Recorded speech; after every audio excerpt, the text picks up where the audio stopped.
Park the mower and grab a beer. This is Pete's Garage. I'm Dan Bozon. This week, Panera Bread Hell.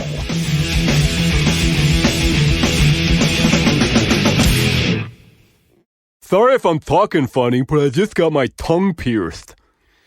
The girl behind the counter spoke as though she had a mouthful of cold oatmeal, and she apparently wanted me to understand why. My brain struggled to process the comment. I've been awake since 2 o'clock in the morning, so anything would have been a struggle. But a pierced tongue? I mean, what do you even say to that? It must have been obvious to the girl I was struggling. Seriously, she said. It was just like 2 hours ago. Did she want me to be sympathetic? Impressed?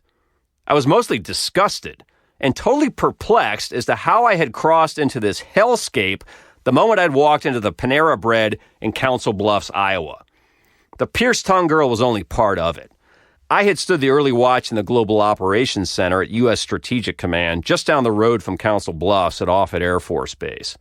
This was my Navy Reserve annual training. Rather than jet off to Spain or Hawaii or Croatia, I'd instead driven through cornfields to Omaha, Nebraska. All the rooms on base had been occupied, so the Navy put me up at a Holiday Inn in Council Bluffs, just across the Missouri River from downtown Omaha. Tired as I was, I had zero ambition to do anything interesting for dinner. I saw the Panera Bread off the expressway and decided it would do. 2 older couples had preceded me into the store. It appeared they were all together. I guess they were about in their early 80s. Upon entering, the group broke formation. One couple went to one register and one went to the other. I stood in line between the 2 registers, figuring I'd follow whichever couple finished ordering first. And from that vantage point, I was able to take in both conversations. Let's see, started the gentleman on the right. I want the chicken sandwich, but only half. How much is that? The girl behind the register started to explain that half sandwiches were only an option when paired with soup or salad as a combo. Soup, interrupted the gentleman. I don't want any soup. Who said anything about soup? Over at the left register, the lady was trying to order a salad. Well, can you show me the different sizes, she asked. I don't want to pay for the big one if the small one's enough. The girl behind the register then went somewhere in back and came out with 2 plastic bowls to show the lady. How much is this one, the lady asked, holding the smaller of the 2 bowls. Meanwhile, back at the right register, the gentleman was struggling with the choice of sides. Do you want a baguette, chips, or an apple as your side, the girl asked him. Baguette, he asked. You mean bread? Yes, the girl replied. She meant bread. Is it toasted, the gentleman asked. I don't want anything toasted. But before the girl could answer, the lady next to the gentleman chimed in, he'll have the chips. Chips, the guy replied indignantly. What kind of chips? And it kept going on like that at both registers, for a while. Presented with too many choices, these octogenarians repeatedly took the teenagers down successive rabbit holes to thoroughly exhaust every possible menu combination and option before making a decision. At that rate, I figured I wouldn't get my turn to order for another half an hour. When I finally did, I shot through my order in 10 seconds with the pierced tongue girl. Now, I know what you're thinking. Classy move there, Dan, taking a cheap shot at a group of budget-conscious senior citizens. But that's not it at all. I have 3 issues here.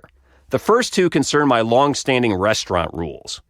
1, know the menu options in advance and be 90% certain what to order before you show up. 2, if you're not comfortable ordering the most expensive thing on the menu, don't go to that restaurant. Pick a less expensive one. The third issue deals with one of my primary concerns with getting old, the complete breakdown of situational awareness. There could have been a line out the door and these seniors would have been oblivious. They would have kept asking their questions, not the least bit aware of how much of other people's time they were wasting. I suspect one's concept of time changes in one's later post-career years. When every day is Saturday, what's the hurry? I get that. What I don't get is the discourtesy of it all. You, Mr. Retiree, may not be in a hurry, but I sure as shit am. So can we keep the line moving here, please? I finally got my Baja Bowl and found a seat in an out-of-the-way corner of the restaurant. After the ordeal at the register, I was in no mood to have any further interaction with anyone. I got about 2 bites in when the lady a few tables over started shouting into her phone.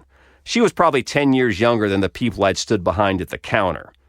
Again, I was witnessing a total senior citizen breakdown of situational awareness. The lady had no idea how loud she was speaking, nor likely did she care.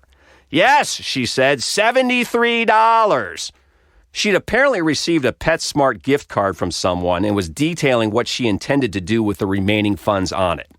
What? She semi-shouted. No, they're dead. They're all dead. What the hell was this all about, I thought. It wasn't exactly what you'd expect to hear in a conversation about pet supplies. Not that I wanted to hear any of this, mind you. She continued, It was Turtle. I know it was him. He killed them all. Excuse me? What was she talking about? Some kind of gang-related hit? Shit was getting real in Council Bluffs. I eventually pieced together that both Turtle and his victims were goldfish.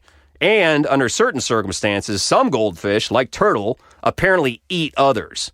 This, according to the PetSmart gift card lady. She hadn't found out until it was too late. So, a portion of her remaining gift card funds would go towards replacing her eaten goldfish and getting Turtle a separate tank.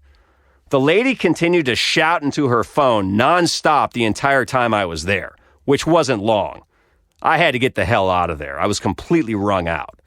I don't know which is more depressing, the inevitability of aging in decline or 2 weeks in Council Bluffs, Iowa, which I'm sure is a lovely town full of lovely, self-aware people who clearly do not hang out at Panera Bread at 5 o'clock on a Tuesday.